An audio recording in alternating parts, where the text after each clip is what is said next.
Você já sentiu isso? Não como um pensamento, mas como uma sensação física. O peito que se aperta, aquele calor que sobe pelo pescoço e esquenta o rosto, o estômago que se fecha. Acontece em um instante. Você está lendo um e-mail e uma única frase, talvez escrita sem má intenção, te lança num turbilhão de insegurança e raiva. Ou você está no trânsito e uma fechada se transforma numa ofensa pessoal, um duelo de egos que ecoa na sua cabeça por horas. Nesses momentos, uma parte de você, a parte calma e racional, assiste a tudo como um prisioneiro. Ela sabe que a reação é desproporcional. Ela sabe que aquilo não deveria ter o poder de arruinar o seu dia. Mas ela não consegue alcançar o leme. O trono da sua mente foi usurpado e um tirano tomou o controle. E esse tirano é a sua própria reatividade. Você passa horas remoendo uma ofensa, dias ansioso por um futuro que ainda não chegou e anos lamentando um passado que não pode mudar. Você está fisicamente livre, mas sua mente é uma prisão de segurança máxima e o caos é o carcereiro. Esta não é uma falha de caráter. Não é uma fraqueza que só você possui. É a condição humana na sua forma mais crua, exposta pela velocidade e pela pressão do mundo moderno. Hoje não vamos falar sobre dicas para ser feliz ou 5 passos para pensar positivo. Vamos mergulhar na anatomia da nossa desordem interna. Vamos entender por que nossa mente, que deveria ser nosso maior santuário, tantas vezes se torna nosso campo de batalha mais sangrento.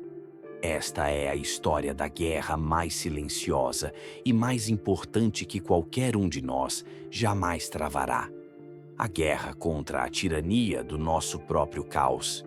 E vamos descobrir como uma filosofia antiga, forjada no fogo do império e na dor da escravidão, nos oferece o mapa para uma revolução. A revolução silenciosa de se tornar a fortaleza, mesmo quando a tempestade ruge do lado de fora. Para destronar o tirano, precisamos primeiro entender a arquitetura do seu poder.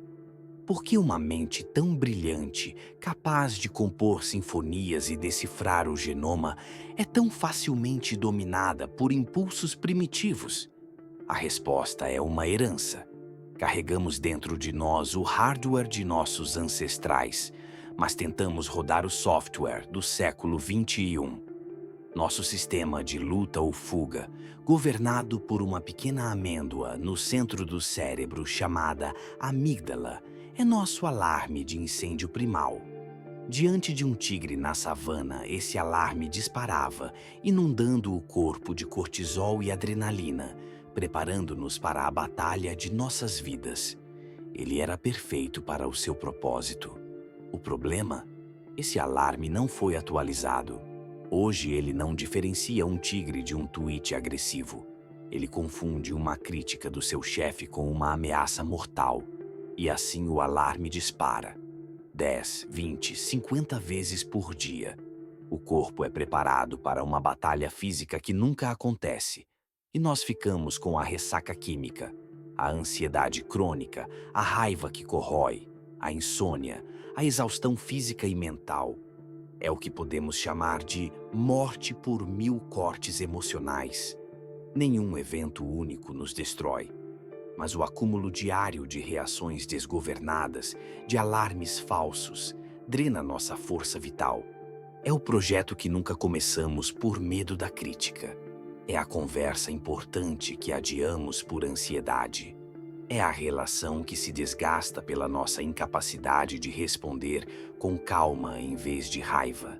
É aqui que a fratura interna se aprofunda. A fratura entre a nossa mente racional, o que os gregos chamavam de logos, nossa capacidade de raciocínio e virtude, e nossas emoções e impressões descontroladas, os patos. O logos é o capitão sábio que conhece o mapa, mas o patos é a tripulação em pânico que se amotina ao primeiro sinal de tempestade. O custo dessa tirania é a sua vida. Não a sua vida biológica, mas a vida que você poderia estar vivendo. Uma vida de agência, onde você é o autor de seus dias, não um mero figurante reagindo ao roteiro dos outros. Você perde a coisa mais valiosa que possui: o poder de escolher sua própria resposta. Você não vive sua vida, você sobrevive a ela. Este caos interno não é uma descoberta moderna. Os grandes filósofos estoicos, de imperadores a escravos, diagnosticaram essa mesma doença da alma há mais de 2 milênios. E eles nos deixaram um arsenal de ideias para combatê-la, não com esperanças vãs, mas com uma lógica implacável. Pense em Sêneca, um dos homens mais ricos de Roma, conselheiro do instável imperador Nero. Vivendo sob a ameaça constante da execução, ele escreveu sobre a raiva, chamando-a de uma breve loucura. Ele argumentava que a raiva nasce de uma esperança que foi frustrada. Esperamos que o mundo se comporte como queremos, e quando ele não o faz, nos enfurecemos. A solução de Sêneca? Reduzir nossas expectativas e praticar a premeditação dos males. Premeditatio malorum. Imaginando os piores cenários, não para se tornar pessimista, mas para se tornar imune à surpresa e ao choque. Ele nos ensinou que a maior parte da vida é gasta não vivendo, mas se preparando para viver. Depois temos Epicteto, um homem que conheceu a dor na sua forma mais literal. Ele era um escravo. Sua perna foi aleijada por seu mestre. Seu corpo pertencia a outro homem, mas ele descobriu uma verdade que o tornou mais livre que o próprio imperador. Sua mente, suas escolhas, seus julgamentos. Estes pertenciam apenas a ele. Foi Epicteto quem nos deu a ferramenta mais poderosa do arsenal estoico: a dicotomia do controle. Ele nos ensinou a desenhar uma linha na areia da existência, separando o mundo em duas esferas: as coisas que podemos controlar, nossos valores, nossos julgamentos, nossas ações, e as coisas que não podemos: nosso corpo, a opinião dos outros, o clima, a economia, a morte. Ele afirmava com uma simplicidade brutal que 100% do nosso sofrimento vem de um erro de categoria: a tentativa tola e arrogante de controlar o incontrolável. E, finalmente, o imperador Marco Aurélio, o homem mais poderoso do mundo, que todas as noites em sua tenda de campanha escrevia para si mesmo, não como um imperador, mas como um homem lutando para ser bom. Ele nos mostrou que a filosofia não é uma teoria, mas uma prática diária. Em suas meditações, ele se lembrava de ver a humanidade nas pessoas que o frustravam. Ele praticava o amor fati, o amor ao destino, com a famosa máxima: o impedimento à ação avança a ação. O que está no caminho se torna o caminho. O obstáculo não é algo a ser evitado, mas o próprio material com o qual forjamos nossa força e virtude. Esses filósofos não prometiam uma vida sem dor, sem obstáculos. Isso seria uma mentira. Eles prometiam algo muito mais valioso: a força para não ser quebrado por eles. Eles nos mostraram que a liberdade não é a ausência de problemas, mas o poder de escolher como respondemos a eles. A filosofia estoica é um mapa para a liberdade, mas a jornada tem um custo que nossa cultura de gratificação instantânea e validação externa raramente menciona. Ser a rocha no meio da tempestade não vem de graça, e é preciso estar ciente do preço. O primeiro custo é o da incompreensão, que muitas vezes se manifesta como uma forma de isolamento. Quando você para de reagir com drama, quando um amigo chega com uma fofoca e você responde com um silêncio calmo, quando um familiar tenta te arrastar para uma discussão e você se recusa a entrar na arena, você será visto como estranho. Podem te chamar de frio, distante, arrogante. As pessoas acostumadas ao teatro das emoções confundem sua serenidade com falta de paixão. Elas não entendem que você não está sentindo menos, você está se recusando a ser governado pelo que sente. Prepare-se para que sua paz seja interpretada como indiferença. O segundo custo, e talvez o mais pesado, é o da responsabilidade radical.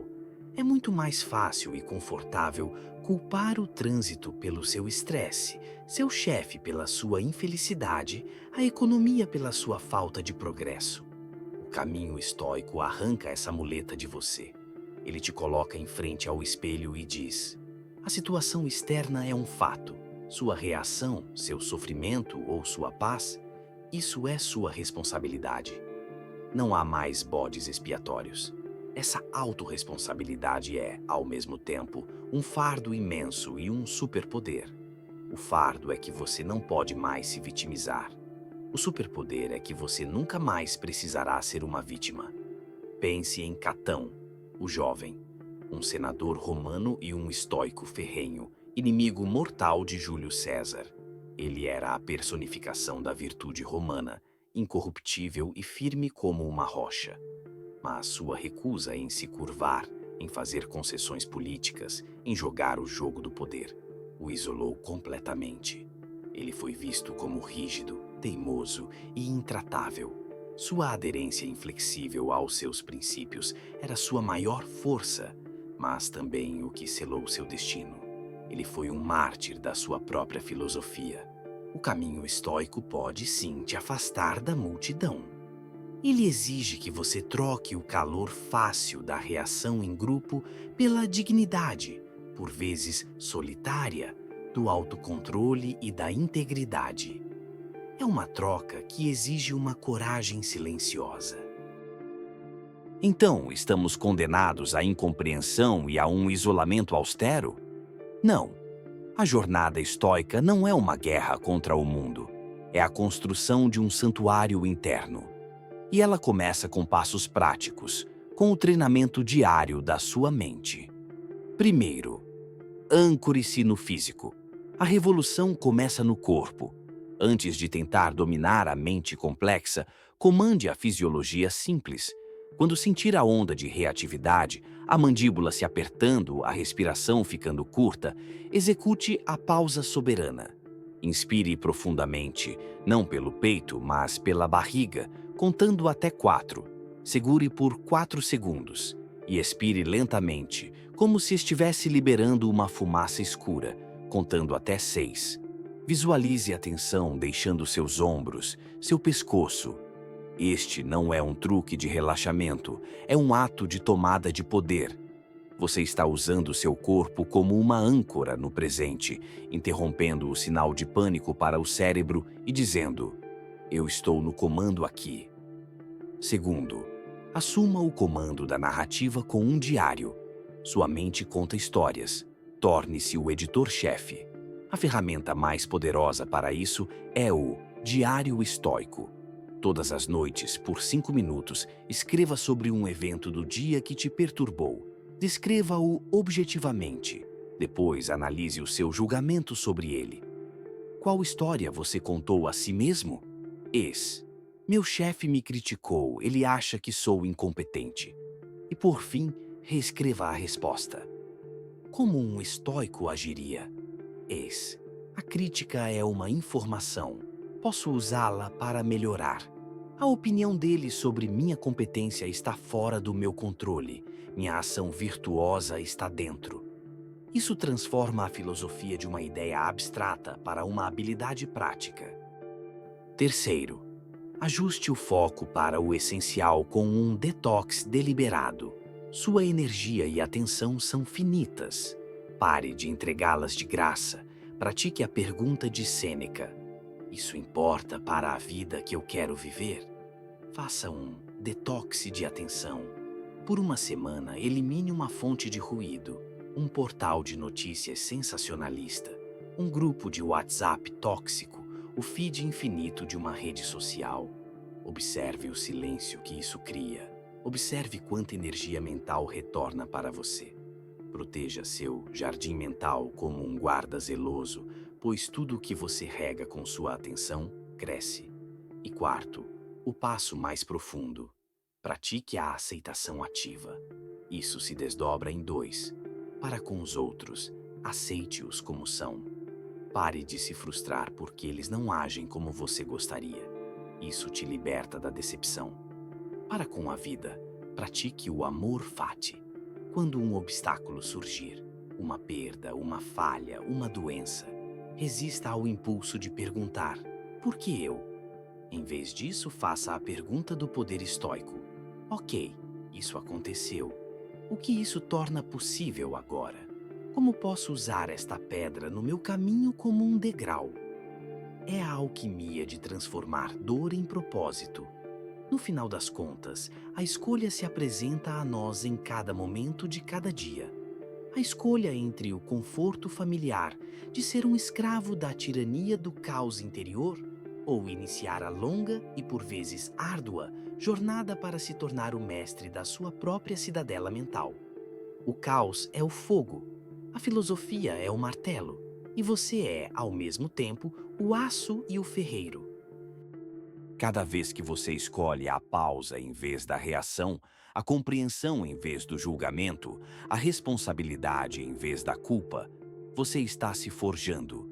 A cada golpe, você se torna mais forte, mais resiliente, mais inteiro. Ser a rocha não significa que as ondas param de bater. Elas nunca param. A vida é tempestuosa. Ser a rocha significa que você descobre a força de permanecer inabalável, não importa a fúria da maré. A paz que você tanto busca não está na promessa de um mar calmo, está na descoberta de que você é o seu próprio porto seguro. A tirania do caos é barulhenta, exigente e exaustiva. A liberdade estoica é silenciosa, digna e indestrutível. Então eu te pergunto: qual é o tirano que mais grita na sua mente hoje? É a voz da ansiedade que te paralisa? A voz da raiva que te cega? Ou a voz do ressentimento que te acorrenta ao passado? Reconhecer o seu tirano é o primeiro passo para a sua revolução silenciosa. Compartilhe sua jornada nos comentários. A sua luta pode inspirar a coragem em outra pessoa. Se esta reflexão te deu forças, inscreva-se para continuarmos a forjar nossa fortaleza interior. Juntos, a jornada está apenas começando.